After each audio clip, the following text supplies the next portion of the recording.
ऐसे को लेकर जब आपने गलती महसूस की आरटीआई की कॉपी देखने के बाद, तो आपको लगा कॉपी सही जांच हुई है, जहां आप गलत किए हैं वही नंबर कटे हैं? हाँ सर, ऐसा महसूस हाँ, हुआ? मुझे समझ में आ गया कि मेरी गलती थी सर। बिना ट्यूशन बिना कोचिंग के ही सेल्फ स्टडी करके हमने अपनी स्कूलिंग कंप्लीट की है, ऐसा आपके साथ भी हुआ होगा? सर वो जो डिसिप्लिन जो था सुबह 5 बजे उठना, वो डिसिप्लिन काम आया सर बाद में। बहुत बढ़िया। क्योंकि अभी भी लोगों को बताता हूँ कि मैं 4:30 बजे उठता हूँ तो हैरान हो जाते हैं।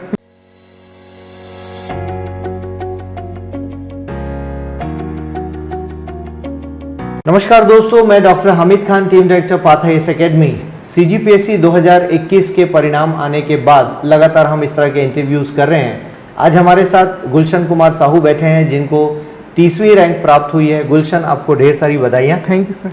और गुलशन जी को अकाउंट ऑफिसर का पद प्राप्त हुआ है। दोस्तों, गुलशन जी लंबे समय से तैयारी कर रहे हैं और आपने थोड़ी बहुत कोचिंग वगैरह की, लेकिन ज़्यादातर सेल्फ स्टडी से आपने इसको तैयार किया। पाथ आईएएस एकेडमी में आपका जुड़ाव टेस्ट सीरीज के साथ रहा और गुलशन जी ने सीखते सीखते अनुभव किया कि गलतियां कहाँ हो रही हैं, और उन्होंने इस चीज़ को अनुभव भी किया कि शायद कहीं मार्गदर्शन ले लेते तो ये बात और जल्दी क्लियर हो सकती थी। और पिछली बार भी आपने इंटरव्यू दिया था, लेकिन मार्क्स कुछ कम रह गए थे। ओवरऑल मार्क्स इंटरव्यू में तो अच्छे मार्क्स हैं, इस साल भी इंटरव्यू में 105 मार्क्स हैं आपको। सो आइए गुलशन जी से बात करते हैं। आप आरंग के पास रसनी नामक गांव से हैं, जो कि हाईवे पर ही, नेशनल हाईवे 53 में ही पड़ता है, और जो लोग सिरपुर जाते होंगे रसनी क्रॉस करके ही जाते हैं। और आपकी पृष्ठभूमि में नवोदय विद्यालय की स्कूलिंग भी है, नवोदय विद्यालय माना कि आप छात्र रहे हैं। काफ़ी सारी बातें हैं करने के लिए। आइए हम गुलशन जी से बात करते हैं। गुलशन, सबसे पहले पृष्ठभूमि जानना चाहूँगा कि रसनी का बैकग्राउंड, स्कूल का बैकग्राउंड प्लीज़ बताएं अपने बारे में। सर पहले तो रसनी मतलब एक गांव जैसा एरिया है सर, उसमें ज़्यादा कुछ उस समय जब मैं स्कूलिंग हो रहा था उसमें ज़्यादा सुख सुविधाएं या फिर पढ़ाई को लेकर के ज़्यादा कुछ था नहीं जी। लेकिन मेरे घर वाले ने कहीं ना कहीं मुझे थोड़ा सा, उनका ये पता था कि जेएनवी एक एग्जाम होता है नवोदय, उसमें हम दिलाते हैं, फिर अच्छा स्कूलिंग होता है ऐसा करके जी। तो उन लोगों ने मेरा फॉर्म भरवाया था सर नवोदय के लिए। गांव में ही एक टीचर थे, उन्होंने मुझे नवोदय के लिए प्रिपेयर किया था जी जी। ठीक है, उनके बाद फिर नवोदय में सेलेक्ट हो गया सर मैं 2005 में। वहां से फिर मुझे लगता है मेरा लाइफ शिफ्ट हो गया।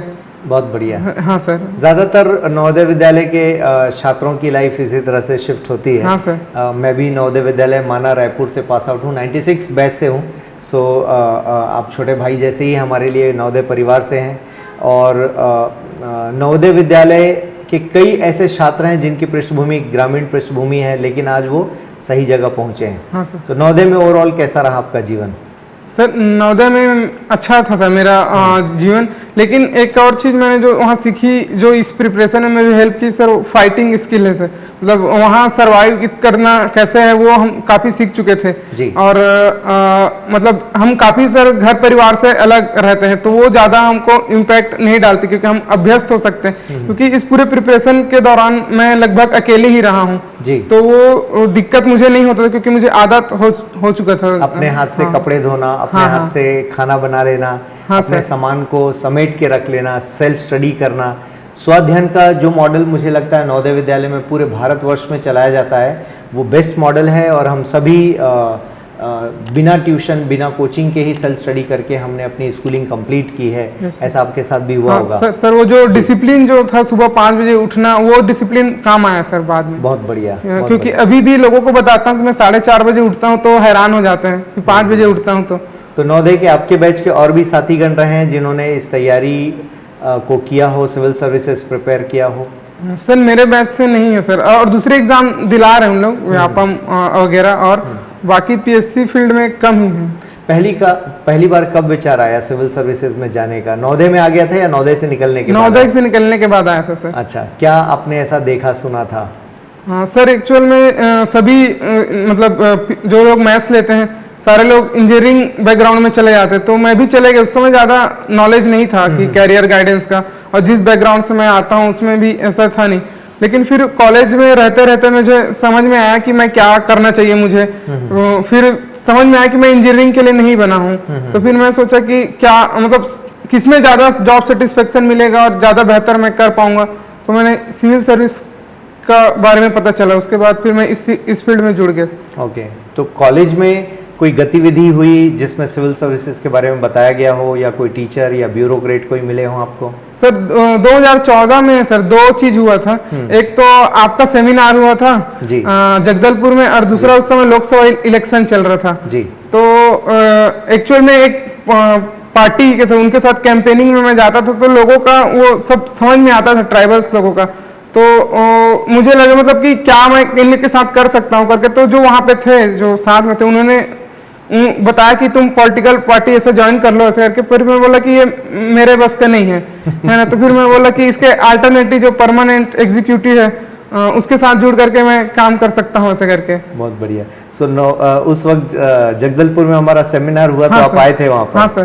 तो उस वक्त समझ में आ गया था पूरा कि आधा अधूरा ज्ञान मिला था? थोड़ा सा एक इंट्रोडक्शन मिला था सर, मतलब थोड़ा बहुत, और काफी कुछ भी समझ आया था, पर पूरा नहीं समझ में आया था। फिर आगे चल के 2012 आप आई थिंक 12वीं आपने पास किया? हाँ सर 2012। और उसके बाद कॉलेज आपने कहाँ से किया? जीसी जगदलपुर से। जगदलपुर से किया, ओके। उसके बाद जगदलपुर से अपना इंजीनियरिंग फिनिश करने के बाद आप तैयारी में पूरी तरह से भिड़ गए? हाँ सर। ओके, तो यहाँ तक पहुँचने में आपका अटेम्प्ट कैसे क्या रहा, उसके बारे में जानकारी दीजिएगा। ठीक है सर। सर सबसे पहले तो मैं ये सोच रहा था कि मुझे यूपीएससी देना है जी, ठीक है। उसके लिए लेकिन उस समय गाइडेंस भी मेरे लिए प्रॉपर अवेलेबल नहीं था, और घर का मैं फर्स्ट था जो इस फील्ड में जुड़ रहा था, तो उसमें भी गाइडेंस नहीं था घर साइड से भी। लेकिन फिर मैंने एक बिलासपुर के एक इंस्टीट्यूट से प्रीलिम्स वाले एक जो बैच चलाते हैं, फिर उसको मैंने ज्वाइन किया था। पर थोड़ा सा इंट्रोडक्शन वहाँ कुछ जानकारी पता चली, लेकिन फिर मैं जैसे पढ़ना चाहता था वो हो नहीं पा रहा था। उससे ये गलती हुई उस समय ये कि सर जो जब हम कोई कोचिंग ज्वाइन करते हैं तो हमको ब्लैंक होकर के नहीं ज्वाइन करना चाहिए। एटलीस्ट हमको 3-4 महीने की खुद की पढ़ाई 6वीं से 10वीं तक का हमको एनसीईआरटी पढ़ करके जाना चाहिए, तभी हम समझ पाएंगे कि जो पढ़ा रहे हैं वो किस गुणवत्ता का है, हमको कैसे उनको डील करना है क्या, वरना फिर हम रिलेट ही नहीं कर पाएंगे कि हम क्या सुन रहे हैं क्या पढ़ रहे हैं। ये चीज मेरे साथ हुआ था सर। जी जी। उसके बाद फिर मैंने यूपीएससी के लगभग 6-7 महीने तक तैयारी की थी। उस समय फिर प्रीलिम्स का, सीजीपीएससी का प्रीलिम्स का नोटिफिकेशन आ गया, फिर मैंने उसको भर दिया। यहाँ पे एक बड़ा गलती जो मेरे से हुआ था सर कि I was not ready for writing mains, लेकिन मेरे प्रीलिम्स क्लियर हो गया और ये पढ़ने का मौका नहीं देता। हाँ सर, सिर्फ 3 महीने ही बचा था। उस समय मेरे को समझ में आया, राइट आंसर लिखते समय समझ में आया कि ये 2-3 महीने की पढ़ाई से नहीं हो पाएगा। बहुत बढ़िया, ठीक है। उसके बाद फिर मैं जैसे कि मैं जेएनवी बैकग्राउंड था सर, वहाँ हम लोग कन्नड़ पढ़ते थे, तो यहाँ सिलेबस में संस्कृत था। और उस समय भी मैंने वो नहीं सोच पाया कि मैं कैसे उस सब्जेक्ट को डील करूं, और उसको भी मैंने खुद से ही तैयार करने का वो किया, और वो मेरा काफी एनर्जी ड्रेन कर लिया। उसके बाद फिर सिलेबस चेंज हुआ 2018 के बाद चेंज हुआ। सिलेबस जब चेंज हुआ तब भी मुझे ऐसा लगता है कि मुझे किसी सीनियर से या दोस्तों से, दोस्त तो खैर उस समय नहीं थे, लेकिन मुझे किसी संस्था से जुड़ करके गाइडेंस से मार्गदर्शन ले लेना था। ठीक बात। तो वो चीज मैं नहीं कर पाया, अगर मैं कर लिया होता तो शायद इतना टाइम नहीं लगता सर, और 1-2 अटेम्प्ट में ही हो जाता। ये एक मतलब मीथ जैसे भी है सर कि मतलब उस समय पहले चलता था ना कि पहले प्रीलिम्स से निकले फिर मेंस का देंगे ऐसा करके। तो ये छत्तीसगढ़ में एक बड़ी समस्या रही है, मिथ जो आपने शब्द इस्तेमाल किया बिल्कुल सही, कि प्रीलिम्स पहले करेंगे फिर मेंस होगा, और फिर जैसा आपने खुद भी कहा और अक्सर मैं क्लासरूम में कहता हूं कि प्रीलिम्स इसका एक पार्ट है, इस परीक्षा का एक चरण है जिसको हम देते हैं। मुख्य परीक्षा इसका एक चरण है। पढ़ना आपको विषय होता है जिसे इंटीग्रेटेड अप्रोच में पढ़ना चाहिए। जैसा कि आप देख पा रहे हैं, गुलशन जी भी बता रहे हैं कि आप प्रीलिम्स दे तो देते हैं और गलती से निकल गया तो मुख्य परीक्षा की पढ़ाई आपकी नहीं हो पाएगी, और वो बहुत आपका समय ड्रेन करेगा। फिर अगले एग्जाम के लिए आप प्रिपेयर नहीं हो पाते हैं, क्योंकि तब तक आपने मेंस दिया, फिर आप वेट करते रहते हैं कि अच्छा अब इंटरव्यू के लिए कॉल आएगा, इस बीच आप पढ़ते नहीं, फिर से प्रीलिम्स आ गया, फिर प्रीलिम्स देते हैं, फिर मेंस।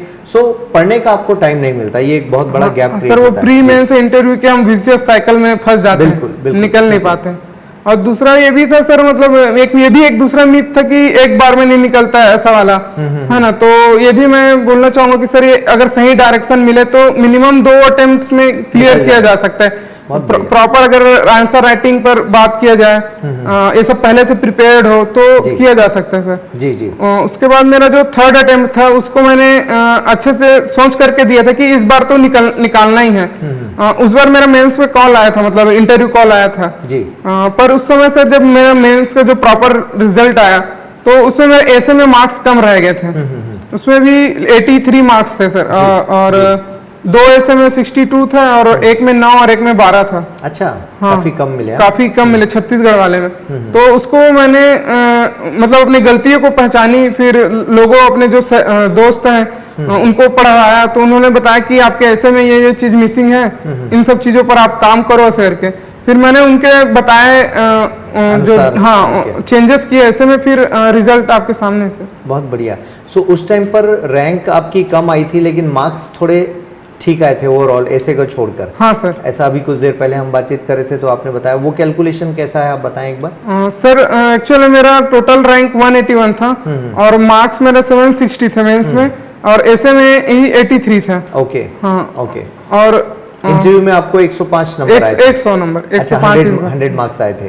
ओके। सर। फिर भी 181 रैंक आपको हासिल हुई थी और पद शायद कुछ भी नहीं मिला होगा। ओके दोस्तों, ये अक्सर होगा, आप 7 पेपर्स के हिसाब से यदि प्लान नहीं करते हैं तो डेफिनेटली रैंक में आप पीछे रह जाएंगे। और जैसा गुलशन ने बताया, और इस बार आपके 120 आई थिंक ऐसे राइटिंग में। हाँ सर, 119 लगभग 120। सो 119 मार्क्स, और इंटरव्यू में आपको इस बार 105 मार्क्स मिले हैं। तो इंटरव्यू के बारे में हम सेपरेट बातचीत करेंगे। ऐसे को लेकर जब आपने गलती महसूस की आरटीआई की कॉपी देखने के बाद, तो आपको लगा कॉपी सही जांच हुई है, जहां आप गलत किए हैं वही नंबर कटे हैं? हाँ सर, ऐसा महसूस हाँ, हुआ? मुझे समझ में आ गया कि मेरी गलती थी सर। मुझे मेरी गलती कुछ जो मैं बताना चाहूंगा ये कि मेरे ऐसे में स्ट्रक्चर की कमी थी, बेसिक स्ट्रक्चर। मैम ने मुझे बताया था कि आप जो भी चीज लिखते हो वो बता करके नहीं लिखते कि आप कहाँ क्या लिख रहे हो। तो मैम ने एक बार पूछा मुझसे कि आप क्या कॉजेस कहाँ लिखे हो, तो मैंने बोल दिया कि इस एक वर्ड है, समस्त प्रॉब्लम का जड़ है। तो बोले कि नहीं, आपको एक्सप्लिसिटली मेंशन करना पड़ेगा कि आप क्या बताना चाह रहे हो। फिर मैं इसमें ग्राफ और पाई चार्ट, डाटा, इन सब का यूजेस कम करता था। और एक सेंटेंस फ्रेमिंग में भी एक दिक्कत ये था कि सर मैं पैसिव वाइज में सेंटेंस को फ्रेम करता था और 3-4 स्टेटमेंट को ऐसे जोड़ करके लिखता था कि वो चौथे लाइन पे या तीसरे लाइन पे समझ में आता था कि मैं एग्जैक्टली 3 लाइन में कहना क्या चाह रहा हूँ। तो इतना धैर्य नहीं रहता सर। हाँ, तो ये चीज मेरी गलती कि आपको सेंटेंसेस को एक्टिव वॉइस में लिखना है और पैराग्राफ और सेंटेंस का जो लेंथ है वो काफी छोटा करना है। बहुत बढ़िया, ठीक है। अलग अलग पैरा में आपने उसको प्रस्तुत किया। हाँ सर। ओके।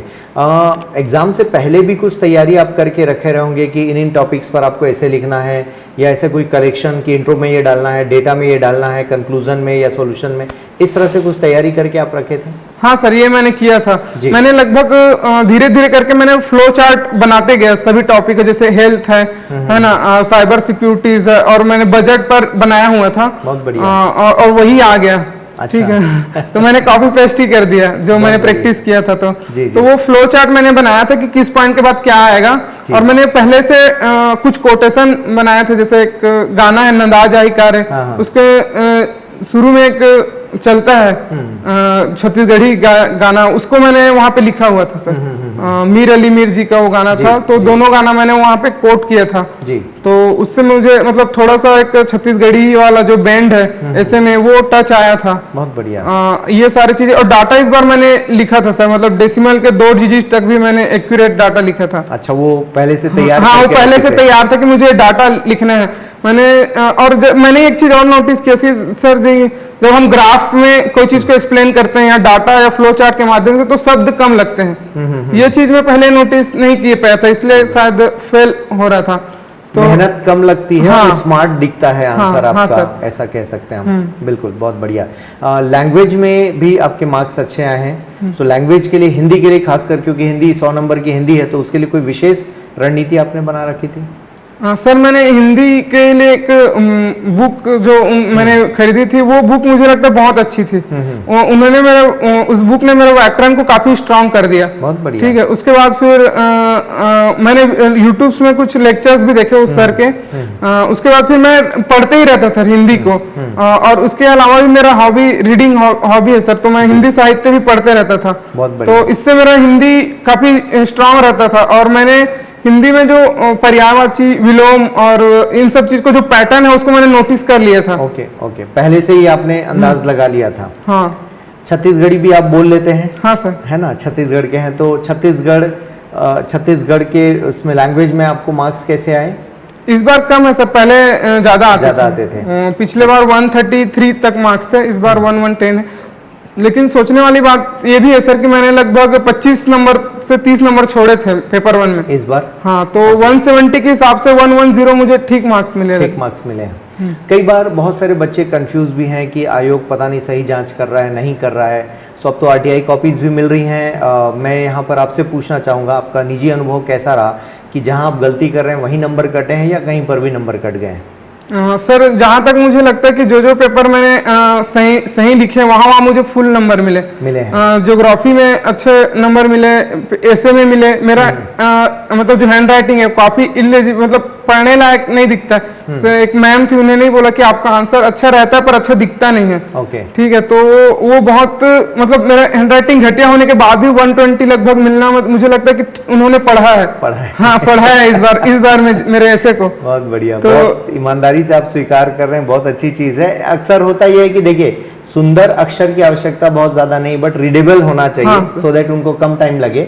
बहुत सारे पीएससी के छात्र इन सवालों में उलझे रहते हैं कि हमारी राइटिंग पुअर है, बहुत साफ नहीं लिखते हैं, तो उसका क्या असर पड़ेगा। सो असर यही है दोस्तों, क्योंकि उनको समय लगता है पढ़ने में, but content is very important. यदि कंटेंट आपका मजबूत है तो फिर हैंड राइटिंग, जैसा आप गुलशन को भी सुन रहे हैं कि कंटेंट बहुत अच्छा था, है ना, राइटिंग ठीक है, रीडेबल अनरीडेबल ये बचपन से आप थोड़ा सा मैनेज करते हैं तो ठीक हो जाती है राइटिंग। इसके अलावा जो पेपर 4 है मैथ्स, आप इंजीनियरिंग बैकग्राउंड से हैं, सो आपको कंफर्ट जोन लगा या टफ था आपके लिए, क्या रहा? इस बार का मैथ्स इजी था सर। इस बार मैंने अटेम्प्ट किया मैथ्स में, लेकिन इस बार साइंस के 2-4 क्वेश्चन जो मैंने छोड़ दिए, जैसे अल्कोहल वाला और 1-2 और छूट गए थे, तो लगभग उस पेपर में मेरे लगभग 25-30 नंबर उसमें भी छूटे थे। तो मुझे लगता है उसमें भी 170 में ही मिला है मुझे नंबर। ओके, आपने देख लिया उसका टोटल? हाँ सर। उस पेपर में कितना आया? 105। ओके, बहुत बढ़िया। और जो थ्योरी वाला पेपर है, जैसे पेपर 3 है, पेपर 5 की बात करें हम, इकोनॉमिक्स, ज्योग्राफी, पेपर 6 की बात करें, इनमें कैसा पैटर्न रहा आपका, नंबर कैसे आया आपको? सर इकोनॉमिक्स में देखा जाए तो इस बार बस मेरा काफी कम है, जबकि पिछले 2 बार में जो उस पेपर 5 में 114 और 117 ऐसा मिला था। इस बार 93 था। ज्योग्राफी में, इंडियन ज्योग्राफी और छत्तीसगढ़ ज्योग्राफी में ठीक मार्किंग हुआ है, और इंडियन इकोनॉमी में काफी कम नंबर मिले, 21 नंबर मिले, तो उसमें दिक्कत हुआ। तो कहीं ना कहीं वो कम कर दिया आपका नंबर टोटल? हाँ सर। और पेपर जो 6 है उसमें भी मुझे लगता है कि ठीक मार्क्स मिले हैं, और कुछ जो नए क्वेश्चन जिसको मैंने तैयार नहीं कर पाया था उसमें नहीं मिले मार्क्स। हाँ, और पेपर 7 में सर इस बार मुझे लगता है कि जिस तरीके से पैटर्न आया था, मैं अपने जो पास्ट परफॉर्मेंस है उसको रिपीट नहीं कर पाया था, तो इसलिए थोड़ा 10 नंबर मतलब कम मिल गया। बाकी पिछले बार मुझे 99 मिलते रहते। जी, तो इस बार काफी कम हो गया वो। ओके, नहीं तो आप मेरे ख्याल से और भी आपकी रैंक अच्छी हो जाती। हाँ सर। डीएसपी या डीएसी का एक पोस्ट आपको मिल जाता। सर डीएसपी में नहीं मिलता क्योंकि मेरा हाइट कम है। अच्छा, हाइट के कारण, ठीक है। हाँ दोस्तों, ये हाइट वाला इशू भी है। बहुत सारे छात्र, यदि आपकी हाइट कम है तो उसके हिसाब से आप मेज़र करके ही उसको प्रेफरेंस में डालिएगा अकॉर्डिंगली। सो गुलशन, इस पूरी तैयारी में जो जब आप आंसर लिख रहे थे एग्जाम हॉल के अंदर, उस वक्त पैटर्न क्या फॉलो किया आपने कि फटाफट मैं बड़े क्वेश्चंस कर लूं या छोटे क्वेश्चन, क्या रहा आपका मैकेनिज्म? सर एक्चुअली मैं शुरू में तो जो 2 नंबर वाले क्वेश्चन है मैं उसको क्योंकि हम जब शुरुआत में ही 9 बजे घुसते हैं एग्जाम में, तो हमारा दिमाग गर्म नहीं हुआ रहता सर। हाँ, तो धीरे धीरे गर्म होता है, हम फ्लो में आते हैं। तो मैंने 2 नंबर वाले को पहले अटेम्प्ट किया, उसके बाद 2 के बाद सीधा लंबे में चले गए। बहुत बढ़िया, फिर 175, हाँ, 125। क्योंकि अब दिमाग फ्लो में आ चुका है। उसके बाद फिर 15 नंबर मार्क्स से फिर 8 नंबर के, फिर 4 नंबर के, ऐसा फिर किया सर मैंने। बहुत बढ़िया। सो वो एक रिदम में आने के बाद हाँ, आप बड़े क्वेश्चंस हाँ, को डील करना हाँ, शुरू हाँ किए। सर। और कोई क्वेश्चन छूटा भी आपका, मतलब हाँ सर, 3 छूटा। घंटे में कुछ छूट रहा था आपका सवाल? छूटा इसलिए नहीं कि मैं स्पीड कम है, छूटा इसलिए क्योंकि मैं उसके बारे में जानता नहीं था। ओके। तैयार नहीं किया था। जैसे अल्कोहल वाले क्वेश्चंस हैं, वो मैंने पढ़े नहीं थे, तो मैं नहीं लिख पाया, तो क्या ही लिखता ऐसा है सर। ठीक बात। और जहां मैंने जानता था वहां मेरा स्पीड ठीक था सर। ओके। एग्जाम हॉल में क्वेश्चन हम जब पेपर देखते हैं तो वो बेसिकली लैंडस्केप होता है, आड़ा करके जब हम देखते हैं, और उसमें भी लाइनें खींची होती हैं। तो क्या आपने उसमें डायग्राम के लिए कुछ जगह छोड़ा, टेबल बनाए, ऐसा कुछ भी किया आपने उसके हाँ लिए? सर, किया है मैंने। छत्तीसगढ़ के जो हिस्ट्री है वहाँ भी डायग्राम्स बनाए, इंडियन हिस्ट्री में भी डायग्राम बनाए, और ज्योग्राफी में तो पूरे बनाया ही है। अच्छा। हर क्वेश्चन में लगभग बनाया, 2 में भी बना दिए, क्योंकि उससे ज्यादा बेटर एक्सप्लेन करना आसान हो जाता है। जी जी। और ये कि सर उसमें जो व्हाइट स्पेसिंग रहता है थोड़ा सा लाइन के बाद, जो ऊपर में क्वेश्चन और आंसर के बीच जी, में जो जगह रहता है, उस जगह को मैंने सही यूज किया, ताकि मेरा वाला जो हिस्सा है लाइन वाला, वो मैं लिखने में यूज करूंगा, और जो व्हाइट स्पेस है वो मैं डायग्राम बनाने में यूज करता था। बहुत बढ़िया, बहुत बढ़िया। तो दोस्तों, स्मार्टली यदि आप किसी पेपर को डील करते हैं तो देखिए स्पेस भी मिलता है, डायग्राम भी बना लेते हैं, और मार्क्स भी आपको मिल जाते हैं ओवरऑल। हाँ सर। इसके अलावा जैसे जब आंकड़ों की अभी आप बात कर रहे थे कुछ देर पहले कि आंकड़े मेरे परफेक्ट थे और 2 डिजिट तक भी मैंने सही आंकड़े लिखे, इसके लिए सोर्स क्या फॉलो किया आपने? सर उस समय जो बजट के जो आए थे डाटा, उसी को ही सोर्स लिया हुआ था मैंने सर। जी जी। और इसके अलावा जो इकोनॉमिक सर्वे के जो डाटा है उनको मैंने पहले से सोच लिया था कि इस डाटा को मैं कहाँ यूज करूंगा। जी जी। जैसे हेल्थ वाले जो सेक्टर में हम देखते हैं कि इतना बढ़ा, कुपोषण कम हुआ, इंस्टीट्यूशनल डिलीवरी बढ़ी, जो NFHS के जो डाटा रहते हैं, आंकड़े रहते हैं, उनको मैं पहले से सोच लिया था कि इसको कैसे सेंटेंस फ्रेम करके कहाँ मेरे को पुट करना है जी। तो वो प्रिपेयर करके रखे थे सर, फ्लो चार्ट बना करके रखा था। बहुत बढ़िया। दोस्तों देखिए, अर्ली आप प्रिपेयर करके रखते हैं तो डेफिनेटली वो एक हेल्प मिलती है, और सोर्स बहुत भी हो सकते हैं। गवर्नमेंट की वेबसाइट है, गवर्नमेंट की रिपोर्ट्स हैं, या फिर सर्वे है, बजट है, इन सभी जगह पर हम प्लान कर सकते हैं, जैसा गुलशन जी ने भी किया। इसके अलावा गुलशन, ओवरऑल कई बार करंट अफेयर्स का एग्जांपल हम कोट करते हैं, सो आपने करंट अफेयर्स के लिए क्या फॉलो किया? सर इंटरनेट का यूज किया था जी।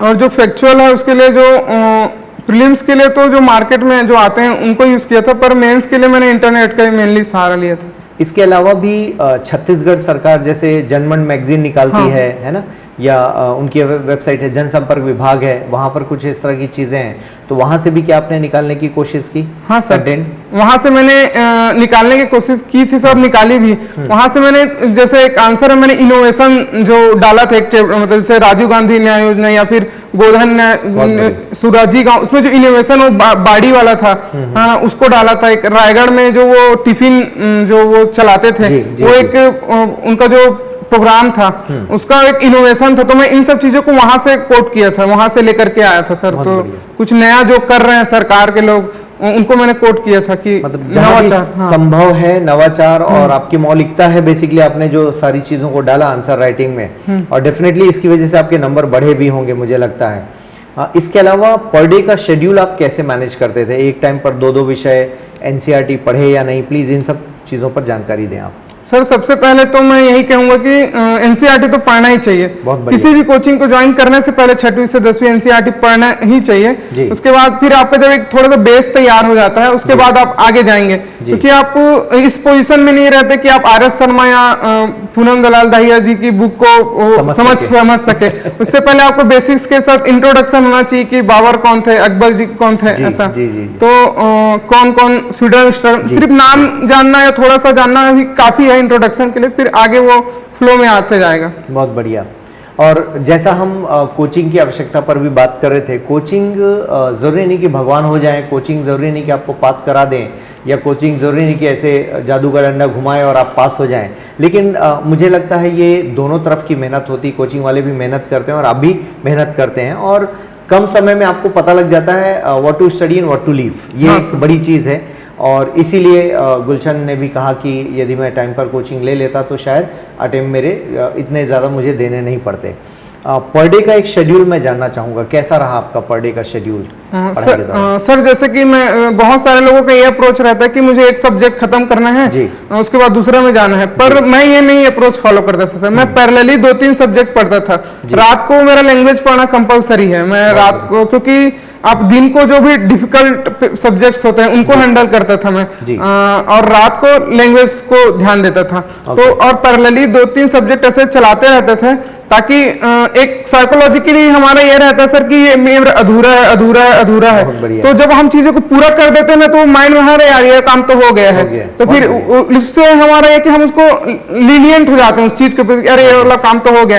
पर वो चीज से बचने के लिए मेरे माइंड में वो रहता था कि अभी कुछ भी काम पूरा नहीं हुआ है, और मेंस के लगभग 1 हफ्ते पहले ही सबको समाप्त कर देता था मैं। बहुत बढ़िया। और सबको पैरेलली पढ़ते रहता था।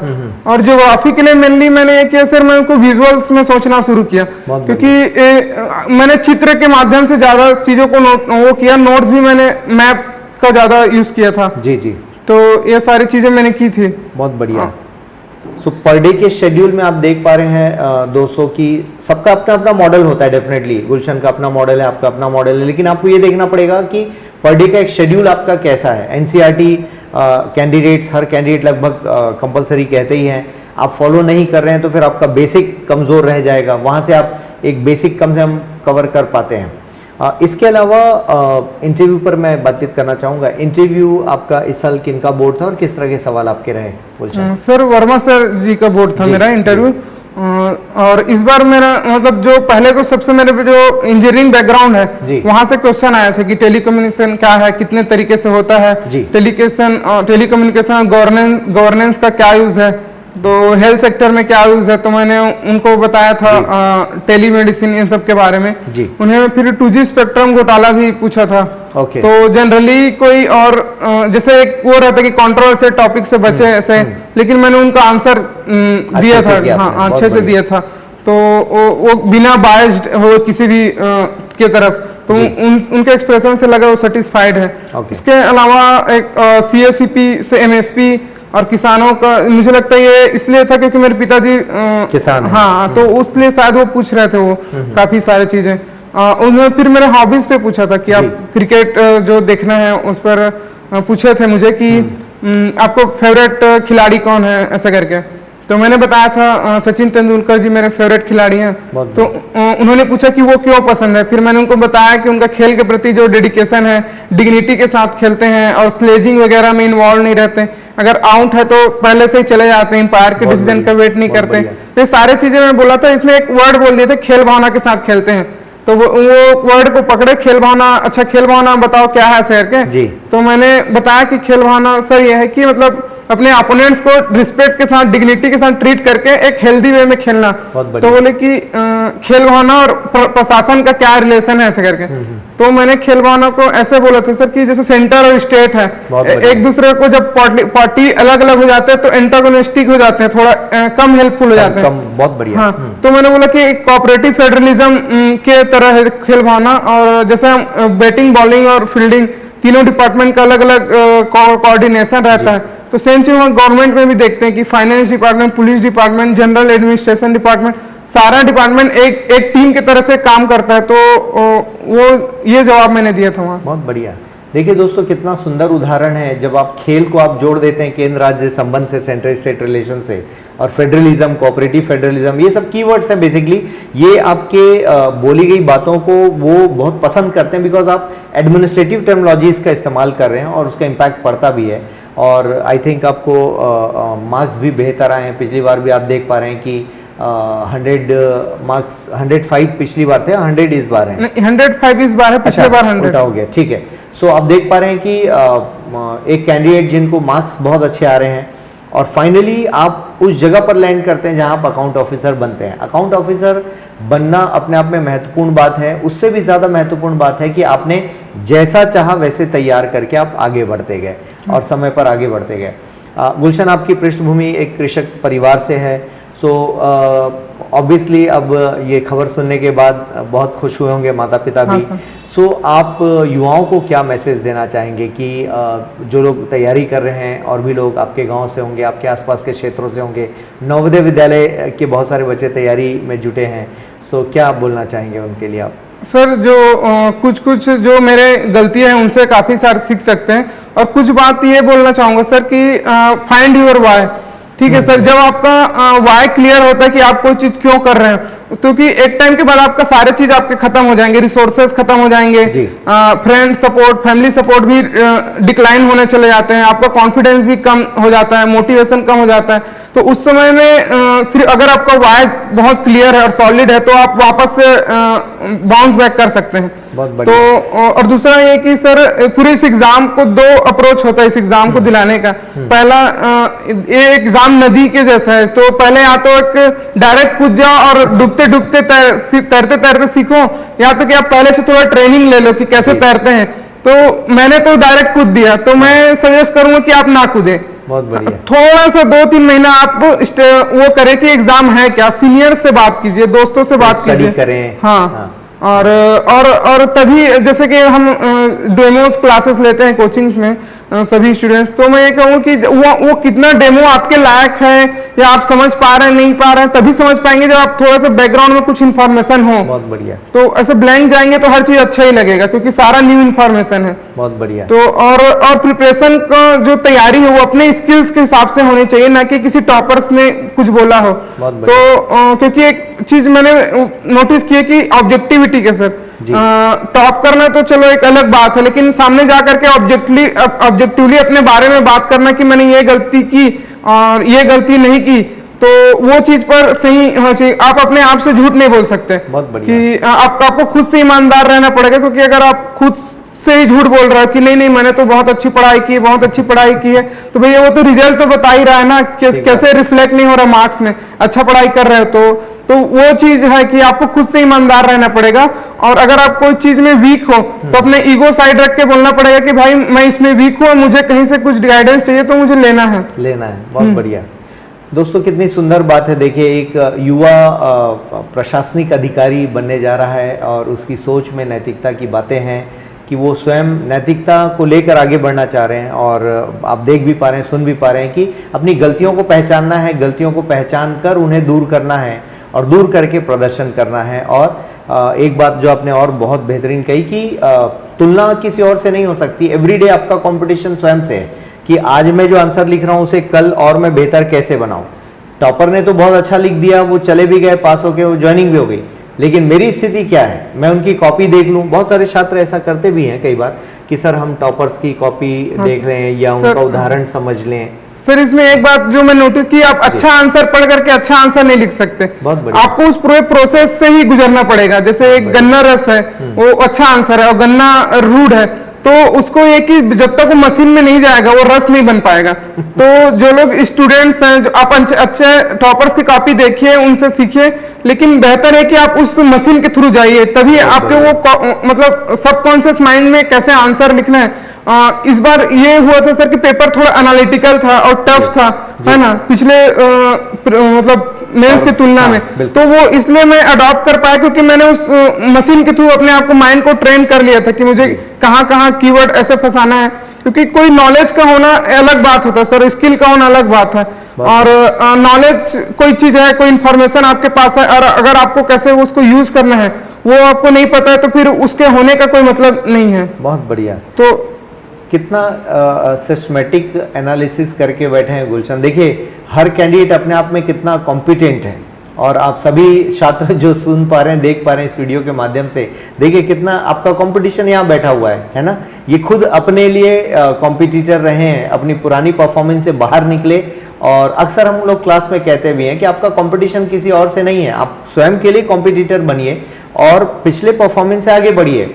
और आप जब तक उस प्रोसेस में नहीं आते हैं, मैं अक्सर कहता हूं मॉडल आंसर सबसे ज्यादा आपको परेशान करते हैं, क्योंकि मॉडल आंसर आप देख लिया, अब आपके दिमाग की उपज खत्म हो गई। हाँ सर, आप वहां उसको मिमिक करने का ट्राई करते हैं। बिल्कुल। और उसमें आपका चीजें आर्टिफिशियल हो जाती है और नेचुरली नहीं होता। फिर आपका ऑर्गेनिकली जो आंसर राइटिंग है वो डिस्टॉर्ट हो जाता है, फिर आंसर खराब होने लगते हैं सर एक टाइम के बाद। और बहुत हद तक वो आपके अंदर नवोदय का भी असर है, क्योंकि नवोदय विद्यालय में सब कुछ हमने रॉ सीखा। हाँ, और सब कुछ नीचे से लेकर आए, और हमें किसी ने पेन नहीं पकड़ाया जानबूझकर, ताकि हम हमारे अंदर जो ओरिजिनल था, मौलिकता थी, वो बाहर आती, ओरिजिनलिटी। और ये नवोदय के शिक्षण पद्धति की देन है कि हम इसी तरह से तैयार होते हैं। और बहुत ज़्यादा सपोर्ट सिस्टम नहीं चाहिए होता है, सेल्फ मेड जैसा ही कह लें, हर कैंडिडेट उसी तरह से गुजरता है। सो गुलशन, इस पूरी जर्नी में बहुत शानदार आपका विश्लेषण रहा, बहुत बेहतर आपने परफॉर्म किया। छत्तीसगढ़ के लिए आप क्या सोचते हैं? अब एक ड्रीम लेकर चले थे, यहाँ तक पहुँच गए, क्या आगे यूपीएससी सोचते हैं आप? सर वैसे तो मेरा काफी पूरा ही अटेम्प्ट बचा हुआ है और मुझे लगता है कि मैं अभी भी काफी यंग हूँ और पढ़ाई भी कंटिन्यूअस है, तो मैं जरूर ट्राई करना चाहूंगा। क्योंकि फिर लाइफ भी एक ही बार मिलना है, तो एक्सपीरियंस भी हो जाएगा और मतलब मैं अपने आप को स्किल्स को एक बड़े एग्जाम के लिए भी चैलेंज कर सकता हूँ सर। तो और अगर उसके थ्रू मुझे कुछ और रिस्पॉन्सिबिलिटी मिलती है अपने आप को और एक्सप्लोर करने का, तो वो भी मैं करना चाहेंगे। बहुत बढ़िया, ये होना चाहिए, जील होना चाहिए, उत्साह होना चाहिए और इसी के माध्यम से आप आगे भी बढ़ सकते हैं। दोस्तों, जब आप पाथाइस एकेडमी में जब आए थे, आपने टेस्ट सीरीज ज्वाइन किया था, बहुत हद तक सिलेबस चेंज होने के बाद ही आपने यहाँ पर ज्वाइन किया। सो उस वक्त कितनी आप हेल्प ले पाए चीज़ों की, कितना विश्लेषण आप कर पाए अपने उत्तर का? सर उस समय मेरा जो टेस्ट सीरीज की जो कॉपीज थी उसमें सर लोगों ने जो रिमार्क्स दिए थे कि आपका आंसर ठीक है बट आंसर दिखता अच्छा नहीं है और थोड़ा क्वेश्चंस पूरे अटेम्प्ट करिए। एक सर थे जो मुझे उनका नाम नहीं पता, उन्होंने मेरा आंसर पढ़ के बोला था कि तुम्हारा टॉप 50 में मार्क्स तो आएंगे, लेकिन अगर तुमने क्वेश्चंस पूरे अटेम्प्ट किए तो टॉप 10 में चले जाओगे करके। तो लेकिन इस बार मैं रुक गया टॉप 30 में, वो भी इसी कारण क्योंकि मैंने क्वेश्चंस पूरे अटेम्प्ट नहीं किए। लगभग 100 नंबर के छोड़े हैं सर सभी पेपर मिलाकर। ठीक है, तो हमारे टीम मेंबर ने आपको सही विश्लेषण करके दे दिया था। ओवरऑल उस टेस्ट सीरीज का बेनिफिट मानते हैं छात्रों को, क्या देना चाहिए, उस तरह के टेस्ट सीरीज अटेंड करना चाहिए? हाँ सर, टेस्ट सीरीज तो देना चाहिए क्योंकि 3 घंटे में आपको दिमाग कैसे काम करना, कैसे लिखना, घर में आप कितना भी लिख लीजिए वो टाइम ड्रैग होते जाता है क्योंकि वो एग्जाम वाला प्रेशर वो टेस्ट सीरीज के माध्यम से ही आता है सर। और वहाँ पे घर में जब हम आंसर लिखते हैं तो अरे डाटा याद नहीं आता तो थोड़ा बुक देख के लिख लें क्या, फिर एग्जाम में तो रिवाइज करके लिख ही लेंगे, तो ये चीज हो जाती है। तो बेहतर है कि आपको चीजें याद नहीं है तो आप वहां छोड़ेंगे। तो वो चीज जो एक्चुअल मार्किंग जो होगा वो ऑनेस्ट मार्किंग होगा अगर आप टेस्ट सीरीज देते हैं तो और टेस्ट सीरीज में क्वेश्चंस भी इनोवेटिव आते हैं और जो इवैल्यूएटर हैं, जो गाइडेंस करने वाले हैं, वो भी स्किल्ड रहते हैं, तो उनके अनुभव का काफी फायदा मिलता है टेस्ट सीरीज से। बहुत बढ़िया। सो दोस्तों, ओवरऑल एक और सवाल गुलशन से पूछते हैं, छत्तीसगढ़ में आप क्या सोचते हैं, क्या आप सुधार लाना चाहते हैं? किसी एक क्षेत्र में आपको काम करने मिल जाए, हालांकि अकाउंट ऑफिसर बहुत ज़्यादा फील्ड में नहीं जाते, फिर भी कोई ड्रीम आप ऐसा जो पूरा करना चाहते हैं? सर मेनली मुझे लगता है कि ये सवाल मुझे इंटरव्यू में पूछा गया था सर। अच्छा। हाँ सेम। तो मैंने उन्हें कहा था कि कोई किसी भी समाज का जो जड़ होता है वो उसकी शिक्षा व्यवस्था होती है। अगर हम वहां पर काम कर लिए तो पूरा सोसाइटी जो ट्रांसफॉर्म हो जाएगा। क्योंकि अभी भी मुझे लगता है कि हमारा जो सिस्टम है जो एजुकेशन का वो काफी अभी भी रोड बेस्ड है, रटने वाले इंफॉर्मेशन बेस्ड है। तो वो अगर ज्यादा एनालिटिकल क्रिएटिव हो और जैसे कि अभी जो सरकार के आत्मानंद वाले जो प्रयासेस हैं, बेहतर ज्यादातर स्कूल अगर नवोदय वाले उसमें चले ताकि तो वो ज्यादा बेहतर रहेगा सर। और दूसरा एक ही हमारे स्टूडेंट्स जो हैं उनको थोड़ा सा इंडिविजुअल अप्रोच रखना पड़ेगा। हम सबके मतलब जैसे कि कुत्ता, बिल्ली, भेड़, बकरी, बंदर सबको एक ही कॉम्पिटिटिव में कर रहे हैं और सबका कंपटीशन है पेड़ में चढ़ना। तो सर जो बंदर है वो तो क्लियर एडवांटेज ले लेगा, फिर मछली और बकरी को क्रिटिसाइज नहीं कर सकते कि भाई तुम पेड़ पर क्यों नहीं चढ़ पाए। बहुत बढ़िया। तो ये चीज है कि हमको इंडिविजुअल उनके टैलेंट के हिसाब से उनको ग्रो करना पड़ेगा और किसी को बिलिटिल नहीं कर सकते इसलिए कि वो पर्टिकुलर सेक्टर में नहीं है। तो ये चीज हम एजुकेशन में चेंजेस कर सकते हैं। बहुत बढ़िया, बहुत बढ़िया। दोस्तों, आप सुन पा रहे हैं एक ऐसे छात्र को जिनका विश्लेषण बहुत शानदार है और बातें भी बढ़िया हैं आपके पास, क्योंकि आपने उतना अध्ययन कर रखा है। और गुलशन जिस हिसाब से बातचीत कर रहे हैं, डेफिनेटली मेरी शुभकामनाएं हैं गुलशन कि आपको डेफिनेटली आईएएस के लिए जाना चाहिए, ट्राई करना चाहिए और दिल से ट्राई कीजिए। दिल से शुभकामनाएं आपको। आप बहुत अच्छे कैंडिडेट हैं और आपके विश्लेषण बिल्कुल नए हैं। इतने सालों से मैं इंटरव्यू करता आ रहा हूँ इस तरह से, चाहे हमारे छात्र हों, बाहर के छात्र हों, व्हाटएवर, लेकिन मुझे भी बहुत प्रसन्नता हुई आपका विश्लेषण सुनकर। और एक छात्र जो इतना विश्लेषण रखता है और डेफिनेटली उनको सामने आकर समाज के लिए कार्य करना चाहिए, क्योंकि छत्तीसगढ़ एक युवा राज्य है और मुझे लगता है हर गांव-गांव, कोने-कोने में प्रतिभा छुपी हुई है। शिक्षा व्यवस्था कई बार हमें परेशान करती है, वो हमारी किस्मत तय कर देती है। हाँ, यदि सुविधाएं मिल गई, सुविधा नहीं मिलती, लाइक नवोदय नहीं होता तो हमारा जीवन कैसा होता, ये सोच पाना शायद हमारे लिए संभव नहीं है, जिसमें मैं भी शामिल हूँ और गुलशन भी शामिल है। उस नवोदय विद्यालय के मिलने से हमारी लाइफ बदल गई और हम जैसे लाखों छात्र हैं पूरे देश में जो अपना जीवन बदला हुआ महसूस करते हैं सकारात्मक ढंग से, और आज हम अपने पैरों पर खड़े होकर आगे बढ़ रहे हैं, देश समाज की सेवा में आगे लगे हुए हैं। तो मुझे लगता है नवोदय मॉडल एक बहुत सक्सेसफुल मॉडल है। पूरी दुनिया में इस पर रिसर्च करने की बात हो रही है, इस तरह के मॉडल से निकले हुए छात्र और आत्मनिर्भर छात्र सबसे बड़ी बात। सो चलिए इस मॉडल को बनाए जाने वालों के लिए ढेर सारी शुभकामनाएं, उनके लिए आदर। स्वर्गीय श्री राजीव गांधी की कल ही पुण्यतिथि थी और उनको हर साल याद किया ही जाता है इस अनूठे पहल के लिए, और डेफिनेटली गांव शहर सभी तरह के बच्चे इसमें आगे बढ़े भी। सो गुलशन बहुत बहुत धन्यवाद आने के लिए, हमसे बातचीत करने के लिए। और जाते जाते छात्रों को कोई संदेश देना चाहेंगे, युवा साथियों को अंतिम 1-2 लाइन में, तो मैं ज़रूर आपसे सुनना चाहूँगा। सर जाते जाते एक ही संदेश देना चाहूंगा कि सर आपके अगर ये आपका सपना है तो इसको पूरे करने की रिस्पॉन्सिबिलिटी आपकी खुद की है। आप हाथ पर हाथ धर के बैठे नहीं रह सकते कि मुझे गाइडेंस नहीं मिला या रिसोर्सेस नहीं मिले। वो चीज आपको जाना पड़ेगा उन चीजों की तरफ, क्योंकि ये चीजें मैं शुरुआत में और एक चीज कॉम्प्लेनिंग एटीट्यूड रहता है कि मुझे ये नहीं मिला वो नहीं मिला। भाई काफी लोगों को काफी चीजें नहीं मिलता है, उसके अलावा आपको सोचना पड़ेगा कि आप क्या कर सकते हैं। तो अगर ये आपका सपना है तो इसको पूरा करने की रिस्पॉन्सिबिलिटी आपकी खुद की है और आपको लेना पड़ेगा। उससे पहले आपको अपने वाय पर काम करना पड़ेगा, अपने इंडिविजुअलिटी पर काम करना पड़ेगा, क्योंकि शुरुआत में मैंने भी टॉपर्स को सुन करके थोड़ा सा स्ट्रेटजी उनके हिसाब से बनाई कि उनको फॉलो करने का। पर ये चीज आप मत करिए, आप अपने इंडिविजुअल जो है इंडिविजुअलिटी को बरकरार रखते हुए कि आप कैसे सीखते हैं, दिन को पढ़ते हैं तो दिन में पढ़िए, ये रात को पढ़ते हैं तो रात में पढ़िए, जो भी आपका तरीका है उसके हिसाब से चलिए, चीजों को नेचुरली होने दीजिए। आर्टिफिशियल करने के लिए जाएंगे तो एक टाइम के बाद आर्टिफिशियल लगने लगेंगे। ठीक बात है। तो यहाँ मैंने मॉक दिया था सर, तो सर ने मुझे बोला कि आपका आंसर बहुत ऑर्गेनिक रहता है, रटा रुटाया नहीं रहता है ऐसे करके, तो ये चीज तुमको नंबर दिलाएगा वहां करके, और दोनों बार मिला सर। हाँ, मैं कमेंट्स देख रहा था जो मॉक लिए थे यहाँ पर, तो मॉक में आपको जो कमेंट्स मिले हैं उन्होंने गेस कर लिया था कि आप इंटरव्यू के मार्क्स में तो बहुत आगे निकल रहे हैं, और रिटर्न भी गेस कर लिया था। कुछ टीचर्स हैं जो जैसे हमारे सर हैं, प्रोफेसर सर हैं, तपेश चंद्र गुप्ता सर छत्तीसगढ़ कॉलेज में हैं, उन्होंने भी रिमार्क दिया है आपको और उन्होंने कहा टॉप 10 में आप आएंगे, है ना। इस तरह से मैं काफ़ी लोगों के रिमार्क्स पढ़ रहा था, वो डॉक्यूमेंट्स हम रखते हैं संभाल कर, ताकि पास होने के बाद हमें भी पता लगे कि हमने जिन कैंडिडेट्स को विश्लेषण किया था, इवेलुएट किया था, वो कहाँ तक पहुँचे। तो डेफिनेटली बहुत इंपॉर्टेंट है, और मैं ज़रूर चाहूँगा कि बच्चों के साथ आप क्लास में भी आएँ और क्लास में भी उतरें।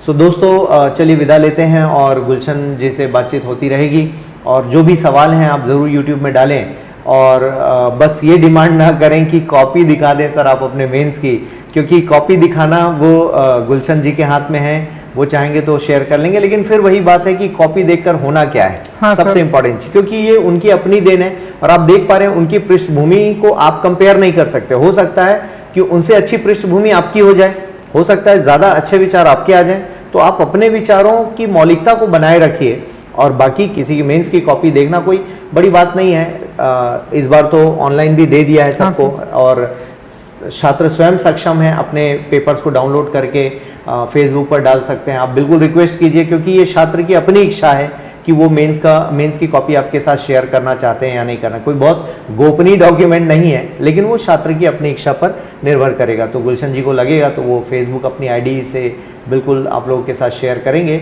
और बाकी मार्गदर्शन के लिए बुलाते रहेंगे हम गुलशन को। सो बहुत बहुत धन्यवाद, और एक नवोदय के साथी होने के नाते भी, छोटे भाई होने के नाते आपको बहुत बहुत शुभकामनाएं। और नवोदय परिवार का नाम रोशन किया आपने, रसनी गांव का नाम रोशन किया, तो रसनी वासियों को बहुत बहुत बधाइयाँ, आपके माता पिता को, गुरुजनों को बधाइयाँ, और जिन गुरुजी ने आपको 5वीं में तैयार किया था, और उनका सबसे बड़ा योगदान मैं मानता हूँ, क्योंकि उन्होंने जो काम किया वाकई आपको आज ये प्लेटफॉर्म। सर एक बार वो मुझे मिले थे बाहर, मैंने उनको बोला कि सब मरने के बाद स्वर्ग जाने का प्रार्थना करते हैं, मैं 7 साल स्वर्ग को जिया हूँ करके। बहुत बढ़िया। और ये सिर्फ आपके कारण ही हुआ है करके। बहुत बढ़िया। और वही मैंने लाइफ टाइम के लिए मुझे फाइटर बना दिया सर। बहुत बढ़िया।